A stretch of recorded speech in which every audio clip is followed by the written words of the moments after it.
सानू समझाओ।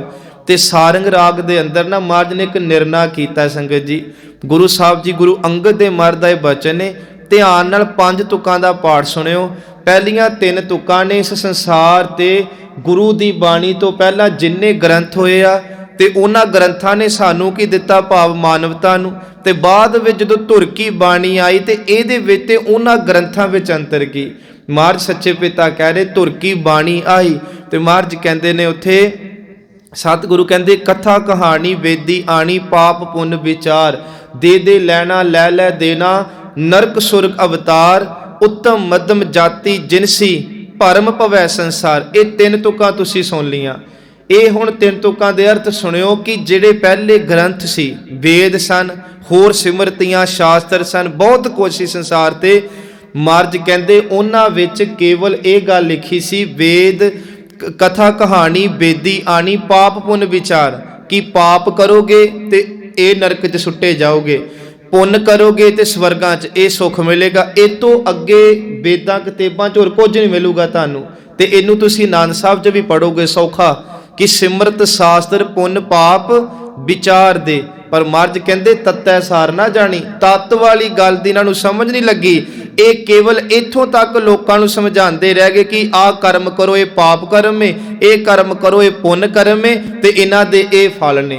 पर इन्हां ने अगे की कीता, कहंदे दे लैना लै लै देना।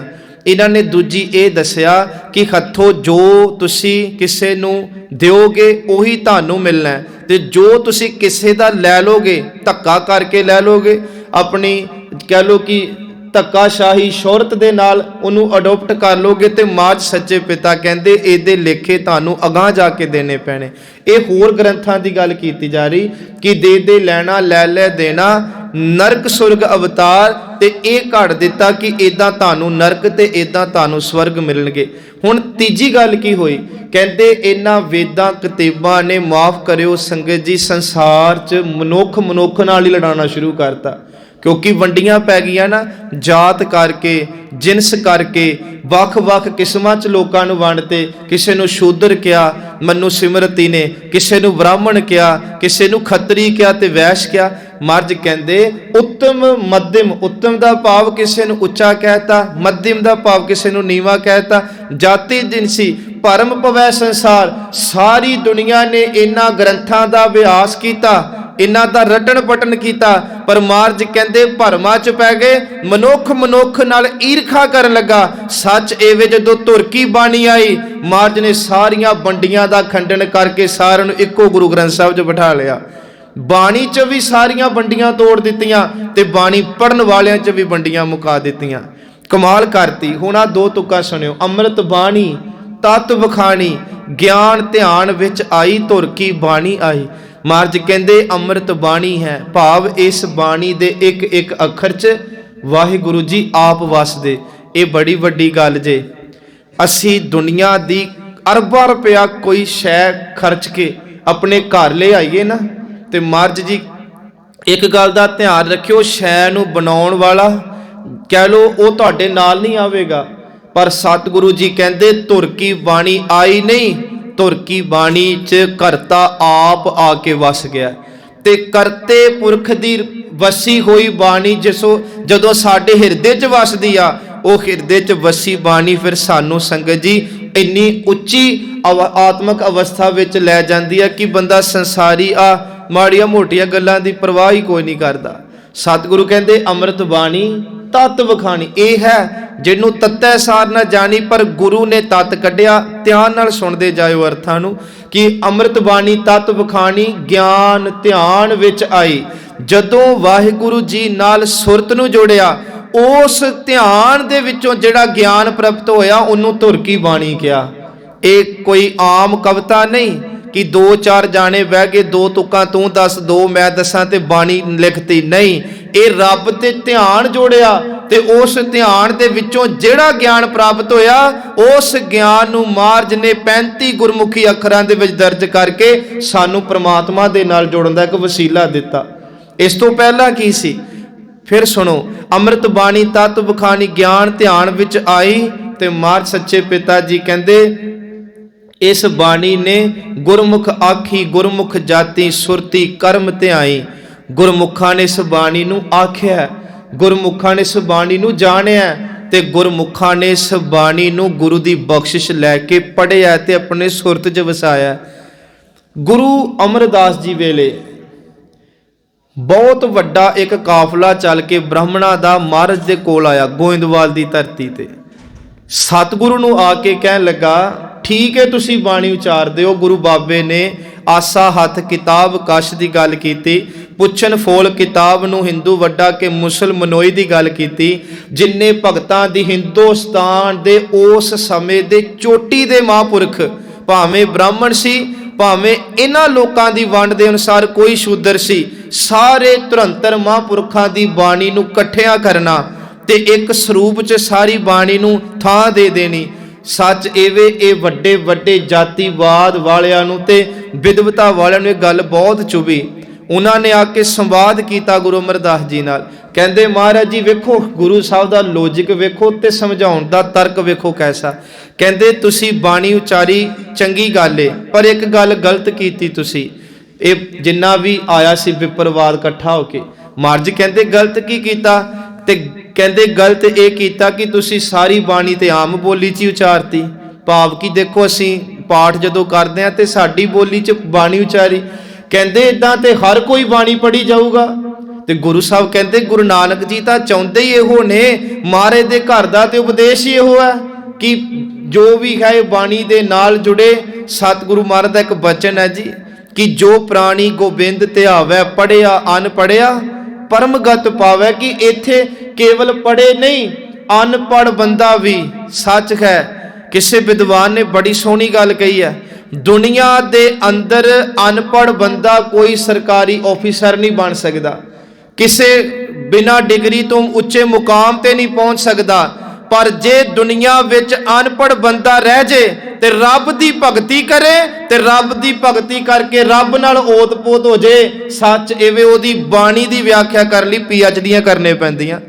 वेखो भगत साहिबाना ने किहड़े स्कूल च पढ़ाई कीती, पर उन्होंने वो पढ़ाई की।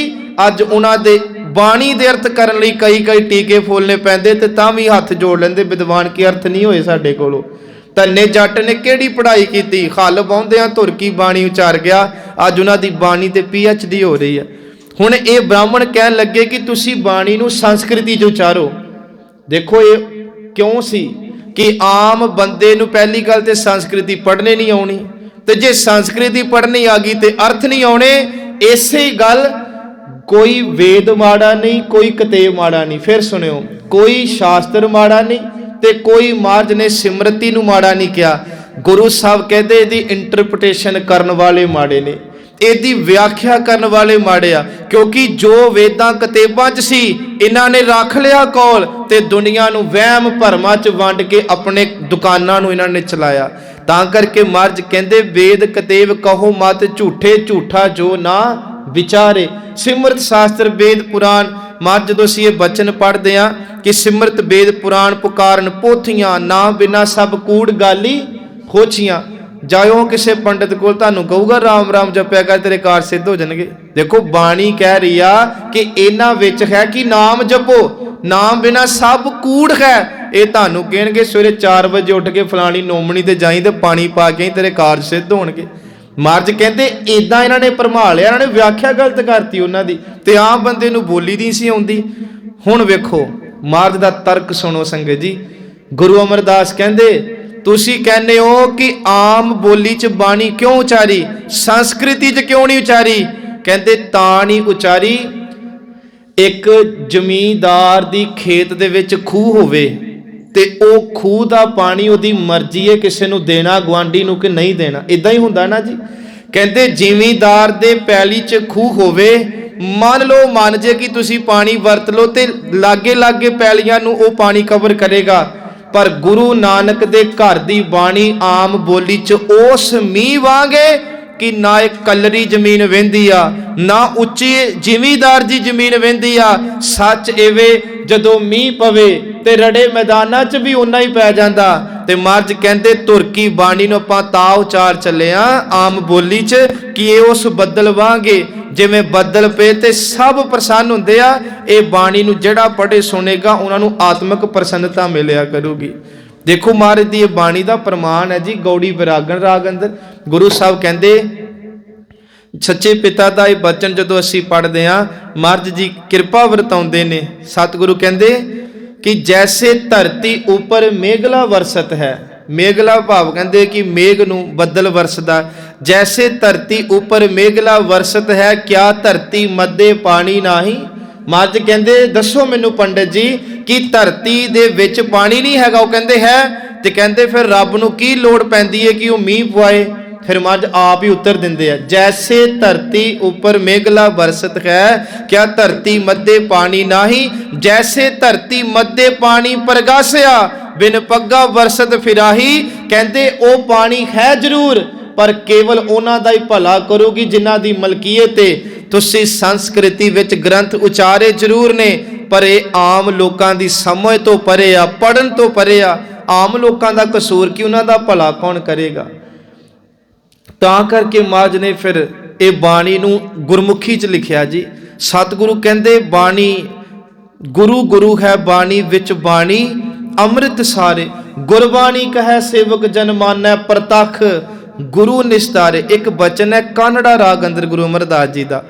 ਸਤਿਗੁਰੂ ਜੀ ਉੱਥੇ ਬਖਸ਼ਿਸ਼ ਕਰਦੇ ਨੇ ਕਿ ਸਤਿਗੁਰ ਬਚਨ ਹੈ। ਸਤਿਗੁਰ ਕਹਿੰਦੇ ਗੁਰੂ ਹੀ ਬਚਨ ਨੇ ਤੇ ਬਚਨ ਹੀ ਗੁਰੂ ਹੈ। ਭਾਵ ਕਿ ਜੇ ਜਪਜੀ ਸਾਹਿਬ ਦੀ ਪਹਿਲੀ ਪੌੜੀ ਸਾਨੂੰ ਕੋਈ ਬਚਨ ਕਰ ਦਈਏ ਤੇ ਉਹ ਬਚਨ ਵਿੱਚ ਗੁਰੂ ਆਪ ਹੈ ਤੇ ਗੁਰੂ ਵਿੱਚ ਬਚਨ ਹੈ। ਇਹ ਦੋਨੇ ਆਪਸ ਚ ਤਾਣੇ ਪੇਟੇ ਵਾਂਗ ਨੇ। ਕਹਿੰਦੇ ਸਤਿਗੁਰ ਬਚਨ ਹੈ ਸਤਿਗੁਰ। ਤੇ ਮਹਾਰਾਜ ਜੀ ਇਹ ਫਿਰ ਜਦੋਂ ਸ਼ਬਦ ਤੇ ਗੁਰੂ ਜੀ ਮਿਲ ਪੈਂਦੇ ਨੇ ਤੇ ਕੀ ਉਪਦੇਸ਼ ਕਰਦੇ। ਕਹਿੰਦੇ ਪਾਦਰ ਮੁਕਤ ਜਨਾ ਵੋਗੋ। ਪਾਦਰ ਕਹਿੰਦੇ ਨੇ ਰਸਤਾ ਮੁਕਤੀ ਦਾ। ਕਹਿੰਦੇ ਗੁਰੂ ਦੇ ਬਚਨ ਇੱਕ ਇੱਕ ਬਚਨ ਸਾਨੂੰ ਉਹ ਰਾਹ ਤੇ ਤੋਰਨਾ ਚਾਹੁੰਦੇ ਆ ਜਿਨ੍ਹਾਂ ਰਾਹਾਂ ਤੇ ਤੁਰ ਕੇ ਸੰਗਤ ਜੀ ਮੁਕਤ ਹੋ ਜਾਈਏ ਆਪਾਂ। ਪਰ ਬਦਕਿਸਮਤੀ ਪਤਾ ਕੀ ਆ, ਮੇਰੇ ਵਰਗੇ ਸੁਣਾਉਣ ਵਾਲੇ ਵੀ ਉਹ ਰਾਹ ਤੋਂ ਖੁੰਝ ਕੇ ਤੇ ਸੁਣਨ ਵਾਲੇ ਵੀ ਖੁੰਝ ਗਏ। ਆਪਾਂ ਆਪਣੇ ਰਾਹ ਆਪ ਬਣਾਏ ਤੇ ਹਰ 2 ਕਦਮ ਤੇ ਅਸੀਂ ਦੁੱਖਾਂ ਦੇ, ਰੋਗਾਂ ਦੇ, ਕਲੇਸ਼ਾਂ ਦੇ, ਡਿਪਰੈਸ਼ਨ ਦੇ, ਟੈਨਸ਼ਨਾਂ ਦੇ, ਚਿੰਤਾਵਾਂ ਦੇ, ਝੋਰਿਆਂ ਦੇ, ਮਾਫ ਕਰਿਓ ਅਸੀਂ ਧੱਕੇ ਖਾਦੇ ਜਿੰਨਾ ਧੱਕਿਆ ਕਰਕੇ ਸਾਡੀ ਤਾਣੀ ਉਲਝ ਕੇ ਰਹਿ ਗਈ ਸੰਸਾਰ 'ਚ। ਮਹਾਰਾਜ ਕਹਿੰਦੇ ਗੁਰੂ ਦੇ ਦੱਸੇ ਰਾਹ ਤੇ ਤੁਰੇ ਹੁੰਦੇ, ਪੜਨ ਵਾਲੇ ਵੀ ਤੇ ਪੜਾਉਣ ਵਾਲੇ ਵੀ, ਸੁਣਨ ਵਾਲੇ ਵੀ ਤੇ ਸੁਣਾਉਣ ਵਾਲੇ ਵੀ। ਸੱਚ ਐਵੇਂ ਮੈਨੂੰ ਇੱਕ ਗੱਲ ਇੱਥੇ ਚੇਤੇ ਆਈ। ਗੁਰੂ ਨਾਨਕ ਨੂੰ ਪੁੱਛਿਆ ਸੀ ਕਿਸੇ ਨੇ, ਕਹਿੰਦੇ ਆਮ ਬੰਦਾ ਨਿੱਕਾ ਜਿਹਾ ਕੰਮ ਛੇੜੇ ਤੇ ਕਿੰਨੀਆਂ ਰੁਕਾਵਟਾਂ ਆ ਜਾਂਦੀਆਂ ਕਿ ਕੰਮ ਪੈਂਡਿੰਗ ਕਰ ਦਿਓ, ਡਿਲੇ ਕਰ ਦਿਓ, ਰੁਕ ਕੇ ਕਰਾਂਗੇ, ਅਜੇ ਸਮਰੱਥਾ ਨਹੀਂ। ਤੁਸੀਂ ਜ਼ਿੰਦਗੀ 'ਚ ਜਿੱਡੇ ਵੱਡੇ ਮੁਕਾਮ ਨੂੰ ਹੱਥ ਪਾਇਆ, ਤੁਹਾਡਾ ਕੰਮ ਹੀ ਨਹੀਂ ਕੋਈ ਰੁਕਿਆ, ਸਾਰੇ ਹੀ ਤੁਸੀਂ ਫਤਿਹ ਕੀਤੇ। ਮਹਾਰਾਜ ਹੱਸ ਕੇ ਕਹਿੰਦੇ ਤਾਂ ਮੇਰੇ ਰਾਹ ਰੱਬ ਨੇ ਆਪ ਬਣਾਏ, ਉਹਨਾਂ ਰਾਹਾਂ ਤੇ ਨਾਨਕ ਤੁਰਿਆ ਤੇ ਨਾਨਕ ਦੇ ਹਰ ਕੰਮ ਫਤਿਹ ਹੋਏ। ਗੁਰੂ ਨਾਨਕ ਇਸ ਦੁਨੀਆ ਲਈ ਰਾਹ ਬਣਾ ਕੇ ਜਾਊਗਾ, ਜਿਹੜੇ ਇਹਨਾਂ ਰਾਹਾਂ ਤੇ ਤੁਰਨਗੇ ਉਹਨਾਂ ਦੀ ਜ਼ਿੰਦਗੀ 'ਚ ਸਦਾ ਹੀ ਫਤਿਹ ਹੋਇਆ ਕਰੇਗੀ। ਸਿੱਖੋ ਮੁੜ ਆਈਏ ਆਪਾਂ ਆਪਣੇ ਘਰ ਨੂੰ, ਅਸੀਂ ਉਸ ਰਾਹ ਤੇ ਤੁਰਨਾ ਸ਼ੁਰੂ ਕਰੀਏ ਜਿਹੜਾ ਰਾਹ ਬਾਬੇ ਨੇ ਦਿੱਤਾ। ਕਿਹੜਾ ਰਾਹ ਹੈ ਉਹ? ਪਹਿਲੀ ਗੱਲ ਅੰਮ੍ਰਿਤ ਵੇਲਾ ਸਾਹਮਣਾ, ਨਾਮ ਜਪਣਾ, ਬਾਣੀ ਪੜ੍ਹਨੀ, ਦਿਨ ਚੜ੍ਹਦਿਆਂ ਸੁਰਤ ਵਿੱਚ ਵਾਹਿਗੁਰੂ ਨੂੰ ਵਸਾਣਾ। ਕੋਸ਼ਿਸ਼ ਇਹ ਕਰਨੀ ਮੇਰੇ ਕੋਲੋਂ ਕਿਸੇ ਦਾ ਮਾੜਾ ਨਾ ਹੋਵੇ, ਬੋਲਾਂ ਕਰਕੇ ਵੀ ਮਨ ਕਰਕੇ ਵੀ। ਇਮਾਨਦਾਰੀ ਦੀ ਕਿਰਤ ਕਰਨੀ, ਬੱਚਿਆਂ ਨੂੰ ਚੰਗੀ ਸਿੱਖਿਆ ਦੇਣੀ। ਬਸ ਇਹ ਛੋਟੀਆਂ ਛੋਟੀਆਂ ਗੱਲਾਂ ਨੇ। ਜਦੋਂ ਇਹਨਾਂ ਨੂੰ ਕਮਾਉਣਾ ਸ਼ੁਰੂ ਕਰ ਦਾਂਗੇ ਤੇ ਹਰ ਪਰਿਵਾਰ, ਹਰ ਬਜ਼ੁਰਗ, ਹਰ ਮਾਈ ਭਾਈ, ਨੌਜਵਾਨ ਇਹ ਸਮਝੇ ਕਿ ਮੈਂ ਬਾਬੇ ਨਾਨਕ ਦੇ ਨਕਸ਼ੇ ਕਦਮਾਂ ਤੇ ਤੁਰਦਾ ਪਿਆ। ਮਹਾਰਾਜ ਸੱਚੇ ਪਿਤਾ ਕੀ ਹੈ? ਮਹਾਰਾਜ ਇਮਾਨਦਾਰੀ ਦਾ ਇੱਕ ਰੂਪ ਹੈ, ਮਹਾਰਾਜ ਸੱਚ ਦਾ ਸਰੂਪ ਹੈ, ਮਹਾਰਾਜ ਬਾਣੀ ਨਾਲ ਓਤ ਪੋਤ ਹੋਏ ਇੱਕ ਜੀਵਨ ਦੀ ਧਾਰਾ ਹੈ। ਇਸ ਧਾਰਾ ਵਿੱਚ ਜਿਹੜਾ ਆਉਂਦਾ ਸੰਗਤ ਜੀ ਉਹਦੇ ਬੇੜੇ ਸਦਾ ਹੀ ਪਾਰ ਹੁੰਦੇ ਆ। ਮਹਾਰਾਜ ਕਿਰਪਾ ਕਰਦੇ ਆ। ਅਸੀਂ ਫਿਰ ਆਈਏ ਜੀ ਆਪਣੇ ਇੱਧਰ ਵਿਸ਼ੇ ਵੱਲ। ਬਾਣੀ ਦਾ ਅਸੀਂ ਆਸਰਾ ਲਿਆ। ਸੰਗਤ ਜੀ ਜੋ ਬਾਣੀ ਦੀ ਅਸੀਂ ਚਰਚਾ ਕਰਦੇ ਪਏ ਨਾ, ਇਹਨੂੰ ਕਦੇ ਇਦਾਂ ਨਹੀਂ ਲੈਣਾ, ਕਿਉਂਕਿ ਇਹ ਵੀ ਮਹਾਰਾਜ ਨੇ ਸਮਝਾਇਆ ਲੋਕ ਜਾਣਾ ਇਹ ਗੀਤ ਹੈ, ਇਹਨੂੰ ਗੀਤਾਂ ਵਾਂਗ ਨਹੀਂ ਲੈਣਾ। ਇਹ ਤੋਂ ਬ੍ਰਹਮ ਵਿਚਾਰ, ਮਹਾਰਾਜ ਕਹਿੰਦੇ ਤਾਂ ਰੱਬ ਦੀ ਵਿਚਾਰ ਹੈ ਭਾਈ। ਇਹ ਬਾਣੀ ਨੂੰ ਰੱਬ ਜਾਣ ਕੇ ਪੂਜਿਆ ਕਰੋ, ਰੱਬ ਜਾਣ ਕੇ ਨਤਮਸਤਕ ਹੋਇਆ ਕਰੋ, ਕਿਉਂਕਿ ਬਾਹੋ ਬਾਹੋ ਬਾਣੀ ਨਿਰੰਕਾਰ ਹੈ, ਤਿਸ ਜੀਵੜ ਅਵਰ ਨਾ ਕੋਏ। ਫਿਰ ਇਸ ਬਾਣੀ ਨਾਲ ਕੱਚੀ ਬਾਣੀ ਬੜੀ ਉਚਾਰਨੀ ਸ਼ੁਰੂ ਕੀਤੀ। ਉਹਨਾਂ ਲਈ ਵੀ ਮਹਾਰਾਜ ਨੇ ਫਿਰ ਉੱਚੀ ਆਵਾਜ਼ ਵਿੱਚ ਇੱਕ ਗੱਲ ਕਹੀ ਗੌੜੀ ਰਾਗ 'ਚ, ਕਹਿੰਦੇ ਸਤਿਗੁਰ ਕੀ ਰੀਸੈ ਹੋਰ ਕੱਚ ਪਿੱਚ ਬੋਲਦੇ, ਸੇ ਕੂੜਿਆਰ ਕੂੜੇ ਝੜ ਪੜੀ ਹੈ। ਤੁਹਾਨੂੰ ਪਤਾ ਨਾ ਇਤਿਹਾਸ ਜੋ ਤੁਸੀਂ ਸੁਣਦੇ ਹੋ ਕਿ ਮਹਾਰਾਜ ਦੀ ਜਦੋਂ ਬਾਣੀ ਉਚਾਰੀ ਜਾ ਰਹੀ ਸੀ, ਅਜੇ ਲਿਖਤ 'ਚ ਨਹੀਂ ਸੀ ਆਈ, ਤੇ ਮੀਣਿਆਂ ਨੇ ਮਿਹਰਬਾਨ ਦੇ ਪੁੱਤਰ ਨੇ ਕੱਚੀ ਬਾਣੀ ਨੂੰ ਉਚਾਰਨਾ ਸ਼ੁਰੂ ਕਰਤਾ, ਤੇ ਵਕੈਤਾ ਮਹੱਲਾ ਪੰਜਵਾਂ, ਮਹੱਲਾ ਛੇਵਾਂ, ਮਹੱਲਾ ਸਤਵਾਂ ਦਾ ਸਿਰਲੇਖ ਪਾਇਆ ਗਿਆ। ਕਈ ਵਾਰੀ ਨਾ ਸੰਗਤ ਸਵਾਲ ਕਰਦੀ ਕਿ 5 ਗੁਰੂਆਂ ਨੇ ਬਾਣੀ ਉਚਾਰੀ, 6ਵੇਂ 7ਵੇਂ 8ਵੇਂ ਗੁਰੂ ਨੇ ਬਾਣੀ ਨਹੀਂ ਉਚਾਰੀ, ਇਹਦਾ ਕਾਰਨ ਕੀ? ਇਹਦਾ ਵੱਡਾ ਕਾਰਨ ਪਤਾ ਕੀ ਆ ਸੰਗਤ ਜੀ? ਉਸ ਸਮੇਂ ਜਦੋਂ ਗੁਰੂ ਗ੍ਰੰਥ ਸਾਹਿਬ ਦਾ ਸਰੂਪ ਤਿਆਰ ਹੋ ਗਿਆ ਸੀ ਨਾ, ਇਹ 1604 ਨੂੰ ਤਿਆਰ ਹੋ ਗਿਆ ਸੀ, ਤੇ ਮਹਾਰਾਜ ਸੱਚੇ ਪਿਤਾ ਦੀ ਸ਼ਹੀਦੀ ਹੁੰਦੀ ਹੈ 1606 ਨੂੰ। ਇਹਦਾ ਭਾਵ ਕਿ ਸਰੂਪ ਨੂੰ ਪ੍ਰਕਾਸ਼ ਕਰਨ ਤੋਂ ਬਾਅਦ ਇੱਕ ਵੀ ਅੱਖਰ ਗੁਰੂ ਅਰਜਨ ਦੇ ਪਿਤਾ ਨੇ ਨਵਾਂ ਨਹੀਂ ਉਚਾਰਨ ਕੀਤਾ। ਜੇ ਪੁੱਛੋ ਕਿਉਂ, ਤਾਂ ਕਰਕੇ ਕਿ ਉਹਨਾਂ ਅੱਖਰਾਂ 'ਚ ਫਿਰ ਮੀਨੇ ਕਿਤੇ ਰਲਾ ਪਾ ਕੇ ਕੱਚੀ ਬਾਣੀ ਸਿੱਖਾਂ ਨੂੰ ਨਾ ਦੇ ਦੇਣ ਤੇ ਸਿੱਖੇ ਭਰਮ 'ਚ ਨਾ ਪੈ ਜੇ। ਉਹਨਾਂ ਨੇ ਮਹੱਲਾ 6ਵਾਂ, ਮਹੱਲਾ 7ਵਾਂ, ਮਹੱਲਾ 8ਵਾਂ ਦੇ ਸੰਦਰਭ 'ਚ ਬਾਣੀ ਉਚਾਰੀ। ਇਹੀ ਕਾਰਨ ਸੀ ਕਿ ਮਹਾਰਾਜ 6ਵੇਂ 7ਵੇਂ 8ਵੇਂ ਨੇ ਉਸ ਮਹੱਲੇ ਥੱਲੇ ਬਾਣੀ ਨਹੀਂ ਉਚਾਰੀ, ਤੇ ਫਿਰ 9ਵੇਂ ਜਾਮੇ 'ਚ ਜਾ ਕੇ ਗੁਰੂ ਤੇਗ ਬਹਾਦਰ ਜੀ ਬਾਣੀ ਉਚਾਰਦੇ ਆ। ਬਾਕੀ ਦੇਖੋ ਇਹ ਗੁਰੂ ਦੀ ਆਪਣੀ ਮੌਜ ਹੈ। ਤੇ ਦੂਜੀ ਗੱਲ, ਜਦੋਂ ਇਤਿਹਾਸਕ ਅਸੀਂ ਸਰੋਤਾਂ ਨੂੰ ਵੇਖਦੇ ਹਾਂ, ਤੇ ਇਹ ਵੱਡਾ ਕਾਰਨ ਵੀ ਇੱਕ ਜਿਹੜਾ ਵਿਦਵਾਨ ਮੰਨਦੇ ਨੇ, ਸਤਿਗੁਰੂ ਪਿਤਾ ਜੀ ਕਹਿੰਦੇ ਗੁਰੂ ਦੀ ਰੀਸੇ ਬੜੀ ਕੱਚੀ ਬਾਣੀ ਉਚਾਰਨ ਜਾਣ ਲੱਗੀ, ਤੇ ਸਾਨੂੰ ਹਮੇਸ਼ਾ ਲਈ ਮਹਾਰਾਜ ਜੀ 2 ਪੌੜੀਆਂ ਦੇ ਕੇ ਗਏ, ਪੜ੍ਹਿਓ ਮੇਰੇ ਨਾਲ ਸੌਖੀਆਂ ਨੇ। ਪਹਿਲੀ ਪੌੜੀ ਕਿ ਆਵੋ ਸਿੱਖ ਸਤਿਗੁਰੂ ਕੇ ਪਿਆਰਿਓ ਗਾਵੋ ਸੱਚੀ ਬਾਣੀ, ਬਾਣੀ ਤਾਂ ਗਾਵੋ, ਮਹਾਰਾਜ ਕਹਿੰਦੇ ਗੁਰੂ ਕੇਰੀ ਬਾਣੀ ਆਏ, ਬਾਣੀ ਤਾਂ ਗਾਵੋ ਗੁਰੂ ਕੇਰੀ ਬਾਣੀਆਂ ਸਿਰ ਬਾਣੀ। ਦੁਨੀਆ 'ਚ ਬਹੁਤ ਬਾਣੀਆਂ ਉਚਾਰਨ ਕੀਤੀਆਂ ਗਈਆਂ ਨੇ, ਪਰ ਇਹ ਬਾਣੀ ਤਾਂ ਉਹਨਾਂ ਬਾਣੀਆਂ ਤੋਂ ਸਿਰੇ ਦੀ ਬਾਣੀ ਹੈ ਜੀ। ਬਾਣੀ ਤਾਂ ਗਾਵੋ ਗੁਰੂ ਕੇਰੀ ਬਾਣੀਆਂ ਸਿਰ ਬਾਣੀ, ਜਿਨ ਕੋ ਨਦਰ ਕਰਮ ਹੋਵੇ, ਪਰ ਸਾਰੇ ਨਹੀਂ ਗਾ ਸਕਦੇ, ਸਾਰੇ ਨਹੀਂ। ਮਹਾਰਾਜ ਕਹਿੰਦੇ ਜਿਨ ਕੋ ਨਦਰ ਤੇ ਕਰਮ, 2 ਗੱਲਾਂ, ਨਦਰ ਹੋਵੇ ਤੇ ਉਹਦੀ ਬਖਸ਼ਿਸ਼ ਹੋਵੇ, ਤਾਂ ਜਪਜੀ ਦੀ ਪੋਥੀ ਹੱਥ 'ਚ ਫੜੀ ਜਾਂਦੀ ਆ। ਉਹਦੀ ਬਖਸ਼ਿਸ਼ ਤੋਂ ਬਿਨਾ ਨਹੀਂ ਸੰਗਤ ਜੀ, ਉਹਦੇ ਕਰਮਾਂ ਤੋਂ ਬਿਨਾ ਸਹਿਜ ਪਾਠ 'ਚ ਚੌਂਕੜੇ ਨਹੀਂ ਵੱਜਦੇ। ਤੇ ਜਿਨ੍ਹਾਂ ਦੇ ਵੱਜਦੇ ਆ, ਮੈਂ ਬੜੀ ਵਾਰੀ ਇੱਥੇ ਕਿਹਾ ਕਿ ਆਪਣੇ ਆਪ ਨੂੰ ਕਦੇ ਅਭਾਗੇ ਨਾ ਸਮਝਿਆ ਕਰੋ। ਤੁਹਾਨੂੰ ਗੁਰੂ ਨੇ ਉਹ ਧਨ ਦਿੱਤਾ ਜਿਹੜਾ ਧਨ ਗੁਰੂ ਨੇ ਆਪਣੇ ਪੁੱਤਰਾਂ ਨੂੰ ਵੀ ਨਹੀਂ ਦਿੱਤਾ। ਧਿਆਨ ਨਾਲ ਸੁਣਿਓ, ਇਹ ਬਾਣੀ ਗੁਰੂ ਨੇ ਬਾਬਾ ਸ਼੍ਰੀ ਚੰਦ ਨੂੰ ਨਹੀਂ ਦਿੱਤੀ, ਕਿਉਂਕਿ ਕਹਿਣੇ 'ਚ ਨਹੀਂ ਸੀ। ਇਹ ਬਾਣੀ ਗੁਰੂ ਨੇ ਗੁਰੂ ਅੰਗਦ ਪਿਤਾ ਨੂੰ ਦਿੱਤੀ, ਤੇ ਇਹ ਬਾਣੀ ਹਰ ਉਸ ਸਿੱਖ ਨੂੰ ਗੁਰੂ ਦੇ ਰਿਹਾ ਜਿਹੜਾ ਗੁਰੂ ਦਾ ਪ੍ਰੇਮੀ ਹੈ। ਕਿੰਨਾ ਰਸ ਹੈ ਨਾ ਜੀ ਇਹਨਾਂ ਗੱਲਾਂ 'ਚ। ਮਹਾਰਾਜ ਸੱਚੇ ਪਿਤਾ ਕਹਿੰਦੇ ਕਿ ਜਿਨ ਕੋ ਨਦਰ ਕਰਮ ਹੋਵੇ ਹਿਰਦੈ ਤਿਨਾ ਸਮਾਣੀ, ਉਹਨਾਂ ਦੇ ਹਿਰਦਾਂ 'ਚ ਬਾਣੀ ਵਸ ਜਾਂਦੀ ਆ। ਹਿਰਦੈ ਤਿਨਾ ਸਮਾਣੀ ਪੀਵੋ ਅੰਮ੍ਰਿਤ ਸਦਾ ਰੋ ਹਰ ਰੰਗ, ਜਪਿਓ ਸਾਰੰਗ ਪਾਣੀ। ਹੁਣ ਕਈ ਵਾਰੀ ਨਾ ਜੀ, ਬੜੀ ਵਾਰੀ ਤੁਹਾਡੇ ਨਾਲ ਵੀ ਇਦਾਂ ਹੋਇਆ ਹੋਵੇਗਾ। ਇੱਕ ਵਾਰੀ ਮੈਨੂੰ ਇੱਕ ਸਾਡੇ ਪਿੰਡੋਂ ਹੀ ਸੀ ਕੋਈ, ਕਹਿੰਦੇ ਜੀ ਮੇਰਾ ਅੰਮ੍ਰਿਤ ਪੁਰਾਣਾ ਹੋ ਗਿਆ, ਮੈਨੂੰ ਅੰਮ੍ਰਿਤ ਛਕੇ ਨੂੰ 15 ਸਾਲ ਹੋ ਗਏ, ਹੁਣ ਮੈਂ ਖਾ ਵੀ ਸਕਦੀ ਹਾਂ, ਪਾ ਵੀ ਸਕਦੀ ਹਾਂ, ਲਾ ਵੀ ਸਕਦੀ। ਮੈਂ ਕਿਹਾ ਇਹ ਕਿਹੜਾ ਅੰਮ੍ਰਿਤ ਤੇ ਜਿਹੜਾ ਪੁਰਾਣਾ ਹੋ ਗਿਆ? ਮੈਂ ਫਿਰ ਤੇਰੇ ਤੇ ਬੜੀ ਕਿਰਪਾ, ਮਹਾਰਾਜ ਨੇ ਤੈਨੂੰ ਤੇ ਬੜੀ ਸਬਸਿਡੀ ਦੇ ਦਿੱਤੀ। ਵੇਖੋ ਅੰਮ੍ਰਿਤ ਛਕਣਾ ਵਾ ਕਿ ਕਿਸੇ ਸਕੂਲ 'ਚ ਐਡਮਿਸ਼ਨ ਆਪਾਂ ਲੈ ਲਈ ਆ, ਪਰ ਜੇ ਪੜ੍ਹਾਈ ਕੀਤੀ ਹੋਈ ਨਾ, ਅੰਮ੍ਰਿਤ ਤਾਂ ਬਾਣੀ ਸੀ ਨਾ, ਅੰਮ੍ਰਿਤ ਬਾਣੀ ਹਰ ਹਰ ਤੇਰੀ, ਅੰਮ੍ਰਿਤ ਤਾਂ ਨਾਮ ਸੀ। ਮਹਾਰਾਜ ਸੱਚੇ ਪਿਤਾ ਕਹਿੰਦੇ ਪਰ ਉਸ ਅੰਮ੍ਰਿਤ ਨੂੰ ਛਕਿਆ ਹੀ ਨਾ, ਉਸ ਅੰਮ੍ਰਿਤ ਨੂੰ ਪੀਤਾ ਹੀ ਨਾ, ਕੱਲਾ ਗਾਤਰਾ ਪਾ ਕੇ ਵੱਡੀ ਜੀ ਕਿਰਪਾਨ ਪਾ ਕੇ ਕਹਤਾ ਜੀ ਮੈਨੂੰ 15 ਸਾਲ ਹੋ ਗਏ ਅੰਮ੍ਰਿਤ ਛਕੇ ਨੂੰ। ਮਹਾਰਾਜ ਕਹਿੰਦੇ 15 ਸਾਲ 'ਚ ਜਪਜੀ ਸਾਹਿਬ ਕਿੰਨੀ ਵਾਰੀ ਪੜਿਆ ਸੁਣਿਆ? ਅੰਮ੍ਰਿਤ ਛਕਣ ਵਾਲੀ ਗੱਲ ਤਾਂ ਪਿੱਛੇ ਰਹਿ ਗਈ। ਸਤਿਗੁਰੂ ਕਿਰਪਾ ਕਰਦੇ ਨੇ, ਤੁਸੀਂ ਪਾਣੀ ਲੈ ਲਓ, ਤੁਸੀਂ ਪਤਾਸੇ ਲੈ ਲਓ, ਤੁਸੀਂ ਵਿੱਚ ਖੰਡਾ ਪੇਰੀ ਚੱਲੋ, ਪਰ ਜਦੋਂ ਤੱਕ 5 ਬਾਣੀਆਂ ਵਿੱਚ ਨਾ ਵਰਤੀਆਂ ਜਾਣ ਸੰਗਤ ਜੀ, ਉਨੀ ਦੇਰ ਤੱਕ ਉਹ ਅੰਮ੍ਰਿਤ ਨਹੀਂ। ਧਿਆਨ ਨਾਲ ਸੁਣਿਓ, ਬੜਾ ਰੋਲਾ ਪਿਆ ਸਾਡੀ ਕੌਮ 'ਚ, ਗੁਰੂ ਗੋਬਿੰਦ ਸਿੰਘ ਦੀ ਬਾਣੀ ਕੱਢ ਦਿਓ, ਗੁਰੂ ਗੋਬਿੰਦ ਸਿੰਘ ਦੀ ਬਾਣੀ ਨੂੰ ਮਾਨਤਾ ਨਹੀਂ, ਸਿਰ ਵੱਢੇ ਜਾਣਗੇ। ਪਰ ਕੌਮ ਦੇ ਸਿਧਾਂਤਾਂ ਨਾਲ ਕਦੇ ਵੀ ਜਿਹੜਾ ਹੈ ਉਹ ਅਸੀਂ ਦੋਗਲਾਪਨ ਨਹੀਂ ਕਰ ਸਕਦੇ।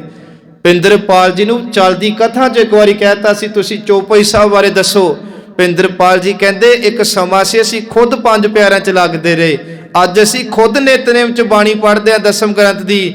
ਮੇਰਾ ਸਿਰ ਵੱਢਿਆ ਜਾ ਸਕਦਾ ਪਰ ਮੈਂ ਕਦੇ ਨਹੀਂ ਕਹਾਂਗਾ ਗੁਰੂ ਗੋਬਿੰਦ ਸਿੰਘ ਦੀ ਬਾਣੀ ਨਾ ਪੜੋ। ਇਹਨਾਂ ਅਖੌਤੀ ਪ੍ਰਚਾਰਕਾਂ ਤੋਂ ਬਚੋ ਸਾਧ ਸੰਗਤ ਜੀ, ਜਿਹੜੇ ਸਾਡੇ ਨਿਤਨੇਮ ਤੇ ਵੀ ਉਂਗਲਾਂ ਚੁੱਕਦੇ ਆ। ਸੋ ਖੈਰ ਗੁਰੂ ਪਿਤਾ ਮਿਹਰ ਕਰੇ।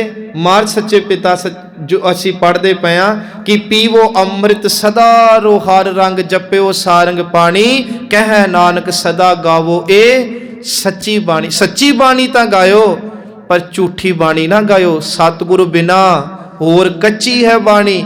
ਬਾਣੀ ਤਾਂ ਕੱਚੀ ਸਤਿਗੁਰ ਬਾਝੋ ਹੋਰ ਕੱਚੀ ਬਾਣੀ, ਕਹਿੰਦੇ ਕੱਚੇ ਸੁਣਦੇ ਕੱਚੇ, ਕੱਚੀ ਆਗ ਬਖਾਣੀ।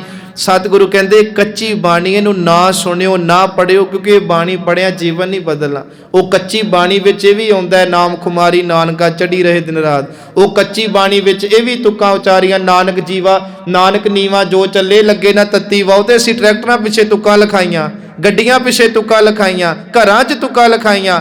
ਮਾਫ ਕਰਿਓ ਇਹ ਬਾਣੀ ਨਹੀਂ ਹੈਗੀ, ਇਹ ਨਾਨਕ ਸ਼ਬਦ ਵਰਤ ਕੇ ਕੱਚੀਆਂ ਬਾਣੀਆਂ ਉਚਾਰੀਆਂ ਗਈਆਂ। ਸੱਚੀ ਬਾਣੀ ਨਾਲ ਜੁੜੀਏ, ਸੱਚੀ ਬਾਣੀ ਕੀ ਉਪਦੇਸ਼ ਦਿੰਦੀ ਉਹਨੂੰ ਫੋਲੋ ਕਰੀਏ। ਮਹਾਰਾਜ ਇੱਕ ਸ਼ਬਦ ਕਹਿ ਕੇ ਸਮਾਪਤੀ ਕਰ ਦੇਣਾ। ਗੁਰੂ ਸਾਹਿਬ ਕਹਿੰਦੇ ਭਗਤ ਭੰਡਾਰ ਗੁਰਬਾਣੀ ਲਾਲ। ਜਿਹੜੀ ਧੁਰ ਕੀ ਬਾਣੀ ਆ ਇਹ ਕੀਮਤੀ ਲਾਲਾਂ ਦੀ ਭਰੀ ਆ। ਜਿਹੜੀ ਗੁਰੂ ਕੀ ਬਾਣੀ ਆ ਇਹ ਰੱਬ ਦੇ ਭਗਤੀ ਦੇ ਭੰਡਾਰੇ ਨਾਲ ਭਰੀ ਆ। ਇਸ ਬਾਣੀ ਨਾਲ ਜਦੋਂ ਜੁੜਾਂਗੇ ਤਿੰਨ ਗੱਲਾਂ ਕਰਨੀਆਂ ਪੈਣੀਆਂ। ਪਹਿਲੀ ਗੱਲ ਗਾਵਤ, ਕਹਿੰਦੇ ਇਸ ਬਾਣੀ ਨੂੰ ਆਪ ਗਾਈਏ ਪੜ੍ਹੀਏ। ਸੁਣਤ, ਜੇ ਗਾ ਪੜ੍ਹ ਨਹੀਂ ਸਕਦੇ ਕਿਉਂਕਿ ਪੁਰਾਣੇ ਸਮੇਂ ਚਲੋ ਇੰਨੇ ਅਸੀਂ ਨਹੀਂ ਪੜ੍ਹ ਲਿਖ ਸਕੇ, ਫਿਰ ਮੱਝ ਕਹਿੰਦੇ ਸੁਣੋ, ਅੱਜ ਬੜੇ ਸੋਰਸ ਹੈ ਸਾਡੇ ਕੋਲ, ਇਹਨੂੰ ਗਾਈਏ ਇਹਨੂੰ ਸੁਣੀਏ। ਤੀਜੀ ਗੱਲ ਮਰਜ ਕਹਿੰਦੇ ਇਹਨੂੰ ਕਮਾਈਏ ਵੀ। ਜਦੋਂ ਗਾ ਕੇ ਸੁਣ ਕੇ ਕਮਾਵਾਂਗੇ ਤੁਹਾਨੂੰ ਮੰਗਣੇ ਨਹੀਂ ਪੈਣਗੀਆਂ ਖੁਸ਼ੀਆਂ, ਤੁਹਾਡੀ ਝੋਲੀ 'ਚ ਆਪ ਗੁਰੂ ਨਾਨਕ ਪਾਊਗਾ। ਇਹ ਮੈਂ ਨਹੀਂ, ਗੁਰੂ ਕੀ ਬਾਣੀ ਕਹਿ ਰਹੀ। ਭਗਤ ਭੰਡਾਰ ਗੁਰਬਾਣੀ ਲਾਲ, ਗਾਵਤ ਸੁਣਤ ਕਮਾਵਤ ਨਿਹਾਲ। ਤੇ ਨਿਹਾਲ ਅਸੀਂ ਉਹਨੂੰ ਕਹਿੰਦੇ ਆ ਜਿਹਦੇ ਜੀਵਨ 'ਚ ਚੜ੍ਹਦੀ ਕਲਾ ਹੋਵੇ। ਸਤਿਗੁਰੂ ਕਹਿੰਦੇ ਮਿਹਰਾਮਤ ਕਰਕੇ ਬਾਣੀ ਵਿਰਲੋ ਵਿਚਾਰ ਸੀ। ਸਤਿਗੁਰੂ ਕਹਿੰਦੇ ਨਿਜ ਕਰ ਵਾਸਾ ਹੋਏ ਬਾਣੀ ਵਿਰਲੋ ਵਿਚਾਰ ਸੀ। ਜੇ ਕੋ ਗੁਰਮੁਖ ਹੋਏ ਇਹ ਬਾਣੀ ਮਹਾਂਪੁਰਖ ਕੀ ਨਿਜ ਘਰ ਵਾਸਾ ਹੋਏ। ਇਹ ਬਾਣੀ ਦਾ ਉਪਦੇਸ਼ ਕੀ ਹੈ? ਖੱਤਰੀ ਬ੍ਰਾਹਮਣ ਸ਼ੂਦ ਵੈਸ ਉਪਦੇਸ਼ ਚੌਂ ਵਰਨਾ ਕੋ ਸਾਂਝਾ। ਫਿਰ ਰਿਪੀਟ ਕਰ ਦੇਣਾ, ਇਹ ਬਾਣੀ ਬਿਲਕੁਲ ਵੰਡੀਆਂ ਨਹੀਂ ਪਾਉਂਦੀ। ਇਹ ਬਾਣੀ ਬਿਲਕੁਲ ਨਹੀਂ ਕਹਿੰਦੀ ਕਿ ਤੂੰ ਨੀਵੀਂ ਜਾਤੀ ਦਾ, ਤੇਰੇ ਕੱਪੜੇ ਮੈਲੇ ਆ, ਤੂੰ ਗੁਰੂ ਘਰ ਨਹੀਂ ਬਹਿ ਸਕਦਾ, ਤੂੰ ਬਾਣੀ ਨਹੀਂ ਪੜ੍ਹ ਸਕਦਾ। ਨਹੀਂ, ਇੱਥੇ ਸਾਰਿਆਂ ਨੂੰ ਬਰਾਬਰਤਾ ਹੈ। ਇੱਥੇ ਬਾਣੀ ਸਭ ਪੜ੍ਹ ਸਕਦੇ ਆ, ਇੱਥੇ ਬਾਣੀ ਸਾਰੇ ਸੁਣ ਸਕਦੇ ਆ। ਗੁਰੂ ਘਰ ਦੀ ਸੇਵਾ ਸਾਰੇ ਰਲ ਮਿਲ ਕੇ ਸਾਂਝੀ ਥਾਂ ਕਰ ਸਕਦੇ। ਇਸ ਘਰ 'ਚ ਤਾਂ ਅਕਬਰ ਵਰਗਾ ਬਾਦਸ਼ਾਹ ਵੀ ਆਵੇ ਉਹਨੂੰ ਵੀ ਮਹਾਰਾਜ ਕਹਿੰਦੇ ਪਹਿਲਾਂ ਪੰਗਤ 'ਚ ਲੰਗਰ ਛਕਿਆ ਫਿਰ ਤੈਨੂੰ ਗੁਰੂ ਦੇ ਦੀਦਾਰੇ ਹੋਣਗੇ। ਭਾਵੇਂ ਸੀ ਕਿ ਤੇਰੇ ਮਨ 'ਚ ਹੰਕਾਰ ਨਾ ਕਿਸੇ ਗੱਲ ਦਾ ਹੋਵੇ। ਸੋ ਸਤਿਗੁਰੂ ਸਾਰਿਆਂ ਤੇ ਮਿਹਰਾਮਤ ਕਰੇ ਜੀ। ਬਹੁਤ ਕੁਝ ਅਗਾਂਹ ਬੋਲਣਾ ਸੀ, ਬੋਲਿਆ ਵੀ ਜਾ ਸਕਦਾ ਪਰ ਸਮਾਂ ਸੀਮਤ ਹੁੰਦਾ। ਆਪ ਜੀਆਂ ਨੇ ਇਤਨੀਆਂ ਕੁ ਬੇਨਤੀਆਂ ਪ੍ਰਵਾਨ ਕਰ ਲੈਣੀਆਂ। ਵਿਚਾਰਾਂ ਕਰਦਿਆਂ ਬੇਅੰਤ ਭੁੱਲਾਂ ਹੁੰਦੀਆਂ ਨੇ ਸੰਗਤ ਜੀ। ਆਪ ਸੰਗਤ ਗੁਰੂ ਬਖਸ਼ਣ ਯੋਗ ਹੈ। ਅਰਦਾਸ ਕਰਨੀ ਕੀ ਕਥਾ ਕਰਨ ਦੀ ਸੁਮਤ ਗੁਰੂ ਬਖਸ਼ਣ। ਬੁਲਾਓ ਫਤਿਹ। ਵਾਹਿਗੁਰੂ ਜੀ ਕਾ ਖਾਲਸਾ, ਵਾਹਿਗੁਰੂ ਜੀ ਕੀ